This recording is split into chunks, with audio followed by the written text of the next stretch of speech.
ओम शांति। 18 जनवरी 1969 को इस महान यज्ञ में एक महान परिवर्तन हुआ। ब्रह्मा बाबा जो इस महान रुद्र यज्ञ के संस्थापक बने, उन्होंने अपनी गहन तपस्या के द्वारा आध्यात्मिक की उस श्रेष्ठतम स्थिति को प्राप्त किया जिसे कर्मातीत कहते हैं। सभी को ख्याल रहे कि ये ऐसी समाधिस्थ स्थिति होती है जिसमें मनुष्य को महान विचार, श्रेष्ठ स्वमान, जिसको ईश्वरीय खुमारी कहते हैं, वो सब होती है। इसमें वो सिद्धियां नहीं होती जिनमें बहुत सारे आजकल के महात्मा सन्यासी उलझ कर रह जाते हैं और अपने असली लक्ष्य को भूल जाते हैं। बाबा ने कभी सिद्धियों की न इच्छा रखी, न चमत्कारों की, और न उस ओर कदम बढ़ाए। बाबा ने देह छोड़कर सूक्ष्म लोक को अपना निवास बनाया। सूक्ष्म लोक, इस स्थूल लोक से परे यानी आकाश, चांद, तारे, सूरज, ये सब ग्रह, इनसे परे फरिश्तों का लोक है, जहां पर आत्मा संपूर्ण बन के ही जाती है। कुछ महान पुरुष वहां नीचे के स्थान में रहकर इस संसार के लिए कार्यरत भी हैं। वहां से बाबा का आगमन इस धरा पर होने लगा। पहली बार आगमन हुआ, आप जानते हैं दादी हृदय मोहिनी को, गुलजार दादी जिनका नाम था, वो संदेशी थी, यानी भगवान से मैसेज लाती थी, ध्यान अवस्था में स्थित होती थी। जब वो ध्यान में गई तो ब्रह्मा बाबा और शिव बाबा दोनों उनके तन में अवतरित हुए, और यज्ञ का आगे का कार्य व्यवहार कैसे चलेगा उसकी एक सुंदर रूपरेखा तैयार की, क्योंकि सभी के मन में प्रश्न था कि अब ये कार्य किस तरह आगे संचालित होगा। तो बाबा ने दो बहनों को निमित्त बनाए, यानी इंचार्ज, हेड ऑफ एडमिनिस्ट्रेशन।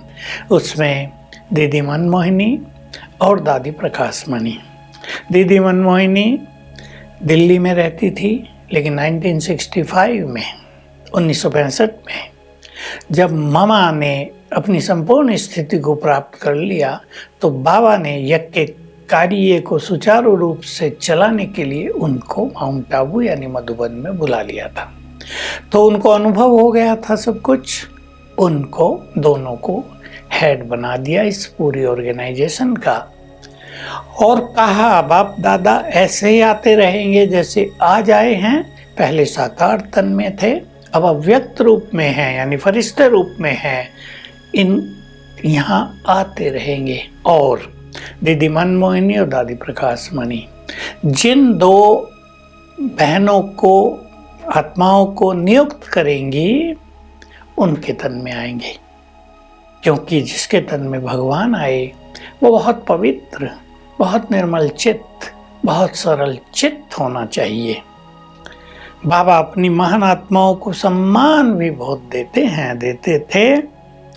उन्होंने ये खुद नहीं कहा कि मैं नियुक्त करता हूँ, नहीं, जिनको मैंने नियुक्त किया वो जिनको नियुक्त करेंगे उनके तन में बाबा आएंगे, और मुरलियाँ ऐसे ही चलती रहेंगी। जो मुरलियाँ चलाई हैं वो रिपीट करेंगे, क्योंकि उनमें संपूर्ण गहन फिलॉसफी है, और उसका आनंद हम सब लेते रहे, बाप दादा आते रहे, और किसी को ऐसा आभास नहीं हुआ कि ब्रह्मा बाबा यहाँ नहीं हैं।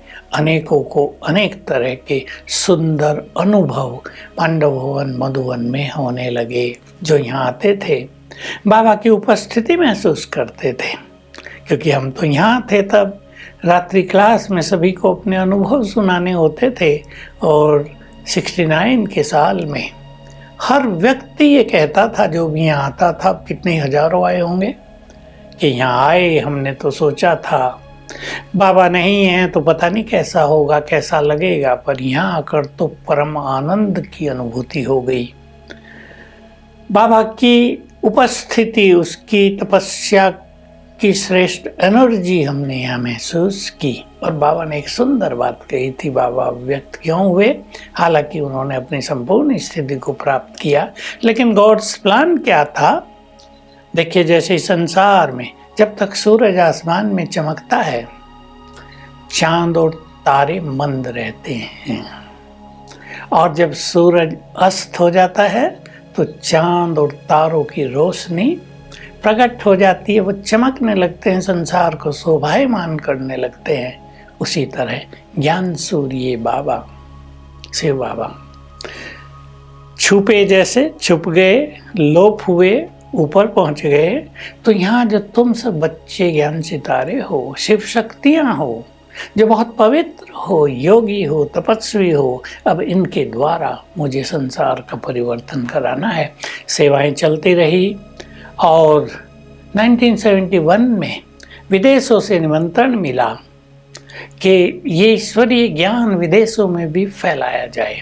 तो लंदन में एक भाई थे जो यहाँ से ज्ञान लेकर गए थे, सिंधी थे, वो आप जानते हैं, जयंती दीदी, जो अब एडिशनल चीफ भी हैं ब्रह्मा कुमारीज की, उनके माता पिता थे, उन्होंने निमंत्रण दिया। तो प्लान बनाया कि क्यों नहीं यहाँ से सारे संसार की सेवाओं की शुरुआत की जाए, और 5 भाई बहनें सेवाओं के लिए यहाँ से गए। वो पहला डेलीगेशन था अपना, जिसमें रमेश भाई, जगदीश भाई, शैलेंद्र दादी, रोजी बहन, अब वो नहीं हैं, और डॉक्टर निर्मला जो ज्ञान सरोवर में रही, इनमें से नहीं है कोई भी अब। उन्होंने लंदन में जाकर सेवाएं शुरू की, और कुछ दिन वहाँ रहने के बाद ये लोग अलग अलग देशों में चले गए। जैसे निर्मला दीदी अफ्रीका के देशों में चली गई, गुजराती बहुत वहाँ, और शैलेंद्र दादी इनके साथ रही सिंधियों की सेवा के लिए। जगदीश भाई चाइना की तरफ और इधर उधर निकल गए। तो अकेले इन्होंने बहुत बड़ी सेवा प्रारंभ की, और जहाँ जहाँ गए वहाँ ईश्वरीय सेवा केंद्र चालू हो गए। लोगों ने बहुत रुचि दिखाई कि जीवन में सुख शांति इस राजयोग के द्वारा हमें प्राप्त होने लगी। क्रिश्चियन धर्म के लोग जो नॉन वेज के बिना रहते नहीं, वो भी वेजिटेरियन बन गए, और ये कारवां आगे बढ़ता गया।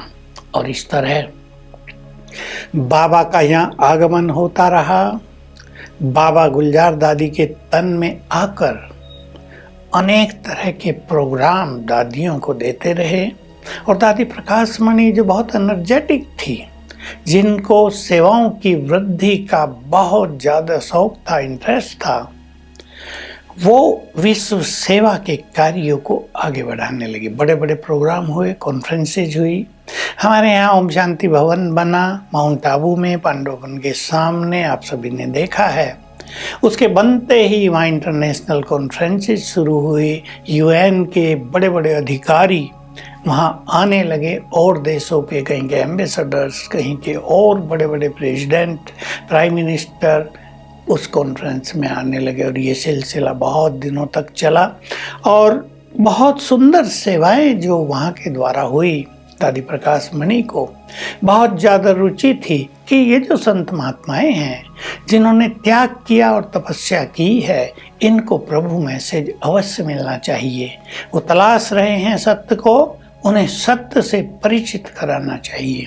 तो कई कॉन्फ्रेंसेज सन्यासी महात्माओं की, जिसमें अनेक महामंडलेश्वर और लगभग चारों ही शंकराचार्य भिन्न भिन्न समय पर आते रहे, क्योंकि वो कॉन्फ्रेंस एक बार नहीं की थी, कई बार की थी। इससे सेवाओं का विस्तार होता गया।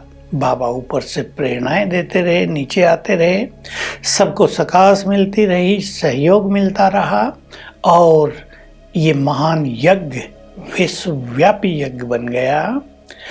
भिन्न भिन्न धर्मों के लोग इससे जुड़ गए। यहाँ तक कि पाकिस्तान में भी सेवा केंद्र खुल गया, अनेक मुस्लिम कंट्रीज में सेवा केंद्र खुल गए, और आज ये कार्य विशाल रूप से संसार को लाइट और माइट प्रदान कर रहा है। अनेकों का जीवन बदल दिया, लाखों का, मैं कहूँगा करोड़ों का ऐसा महान कार्य ब्रह्मा बाबा ने देह त्यागने के बाद भी निमित्त आत्माओं के माध्यम से कराया। ओम शांति।